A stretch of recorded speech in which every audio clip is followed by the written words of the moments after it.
Assalamualaikum warahmatullahi wabarakatuh. Perkenalkan, nama saya Sini Mapo dari kelompok 7, mewakili teman saya. Yang pertama ada Mahayasina, yang kedua ada Parizeda. Di sini kami akan menjelaskan tentang investasi pada instrumen ekuitas, yang dimana ini adalah tugas kedua kami. Yang pertama, saya akan menjelaskan tentang karakteristik dan metode atas investasi pada instrumen ekuitas. Karakteristik investasi pada instrumen ekuitas, definisinya yaitu investasi pada instrumen ekuitas menurut PSAK 50. Instrumen keuangan, penyajian instrumen ekuitas adalah setiap kontrak yang memberikan hak residual atas setiap entitas setelah dikurangi dengan seluruh liabilitas pada perseroan terbatas. Residual ini terdapat pada saham biasanya. Selanjutnya ada karakteristik saham menurut Undang-Undang Nomor 40 Tahun 2007 tentang perseroan terbatas. Saham memberikan hak kepada pemiliknya untuk yang pertama itu menghadiri dan mengeluarkan suara dalam rapat umum pemegang saham atau RUPS. Yang kedua itu menerima pembayaran dividen dan sisa kekayaan hasil likuidasi. Ketiga itu menjalankan hak lainnya berdasar undang-undang. Selanjutnya ada pengaruh signifikan. Pengaruh signifikan adalah kekuasaan untuk berpartisipasi dalam keputusan kebijakan keuangan dan operasional investasi, tetapi tidak mengendalikan atau mengendalikan bersama atas kebijakan tersebut. Walaupun tidak berlaku mutlak, biasanya pengaruh signifikan diperoleh jika kepemilikan investor baik secara langsung atau tidak langsung sebesar 20% hingga 50%. Dibuktikan sebaliknya bahwa tidak terdapat pengaruh signifikan. Demikian juga sebaliknya, jika kepemilikan investor baik secara langsung atau tidak langsung kurang dari 20%, maka biasanya tidak terdapat pengaruh signifikan, kecuali dapat dibuktikan sebaliknya bahwa terdapat pengaruh signifikan. Pengaruh signifikan oleh investasi umumnya dapat dibuktikan dengan satu atau lebih indikator. Selanjutnya ada metode akuntansi atas investasi pada instrumen ekuitas. Jika tidak ada pengaruh signifikan, maka pencatatan akuntansi menggunakan metode biaya atau nilai wajar. Sementara itu, jika terdapat pengaruh signifikan, maka digunakan metode ekuitas. Metode ekuitas juga digunakan jika investor memiliki pengendalian bersama dalam bentuk venture bersama. Metode bias mengacu pada PSAK 4, laporan keuangan tersendiri. Metode nilai wajar mengacu pada PSAK 71, instrumen keuangan, pengakuan dan pengukuran, sedangkan metode ekuitas mengacu pada PSAK 15. Selanjutnya akan dilanjutkan Parizeda. Pada Parizeda dipersilahkan.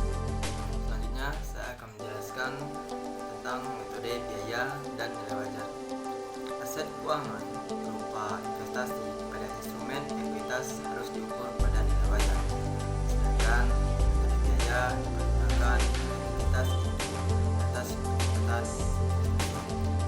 pada ekuitas dan pada laporan keuangan tersendiri sesuai PSAK 4. Acuan pengakuan, pengukuran, dan penyajian adalah biaya perolehan, maka disebut dengan metode biaya. Sementara itu, pada metode nilai wajar, investasi pada awalnya diakui sebesar biaya perolehan, namun selanjutnya diukur pada nilai wajar dan dibuktikan juga pada nilai wajar tanggal pelaporan. Oleh karena itu, acuan pengukuran dan penyajian adalah nilai wajar. Selanjutnya itu ada metode biaya dan nilai wajar. Pengakuan dan pengukuran. Pada metode biaya, investasi pada awalnya diakui sebesar biaya perolehan. Setelah pengakuan awal, investasi tetap diukur pada biaya perolehan. Ketika investasi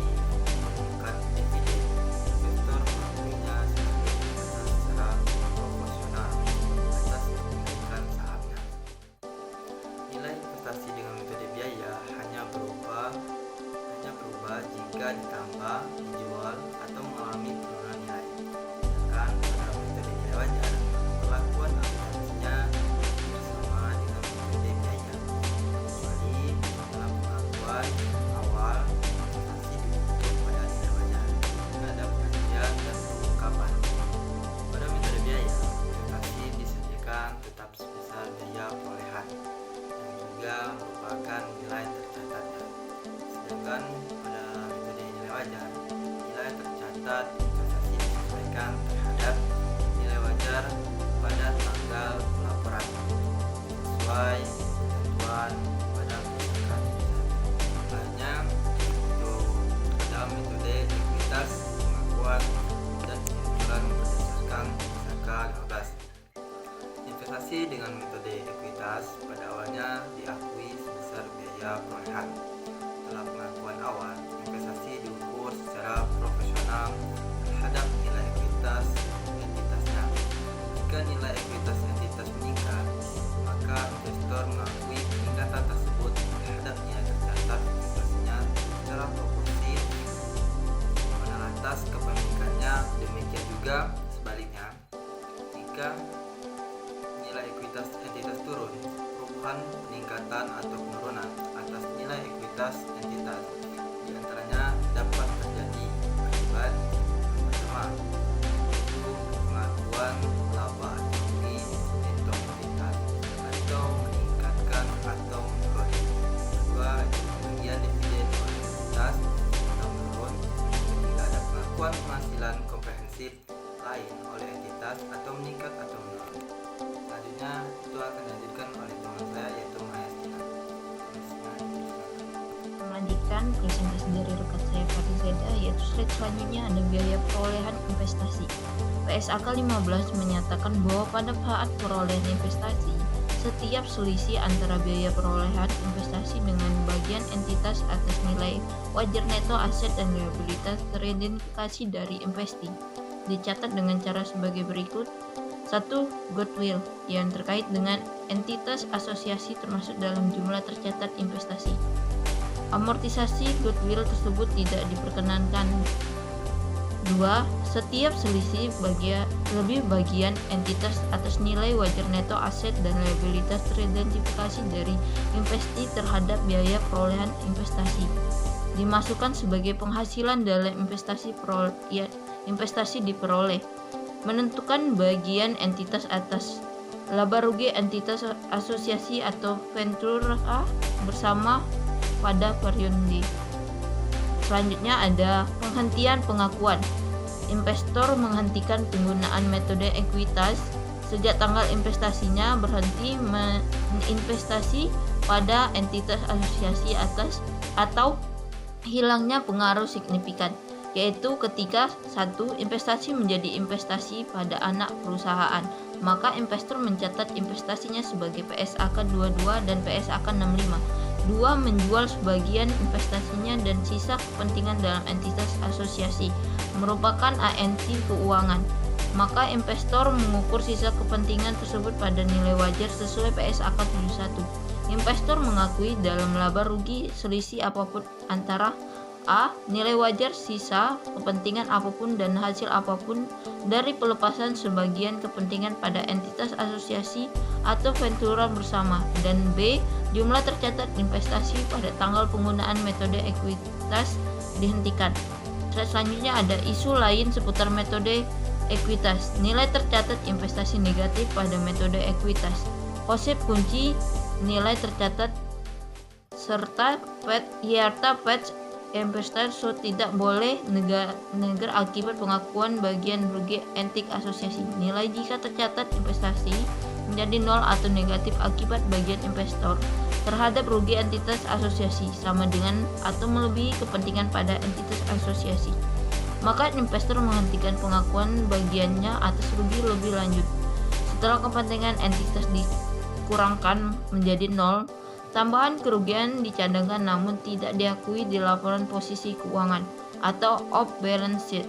Jika entitas asosiasi pada periode selanjutnya melaporkan laba, maka investor mulai mengakui bagian atas laba tersebut hanya setelah bagiannya atas laba tersebut sama dengan bagian atas rugi yang belum diakui atau dicadangkan.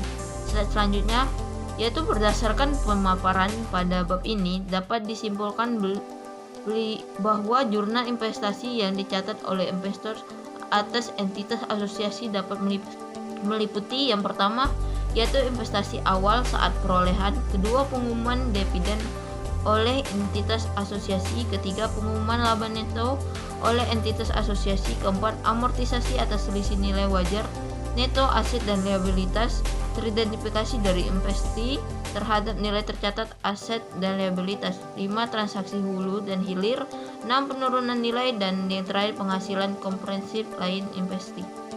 Baik, itulah presentasi dari kelompok kami, kelompok 7. Saya mewakili rekan saya mengucapkan terima kasih dan sampai jumpa.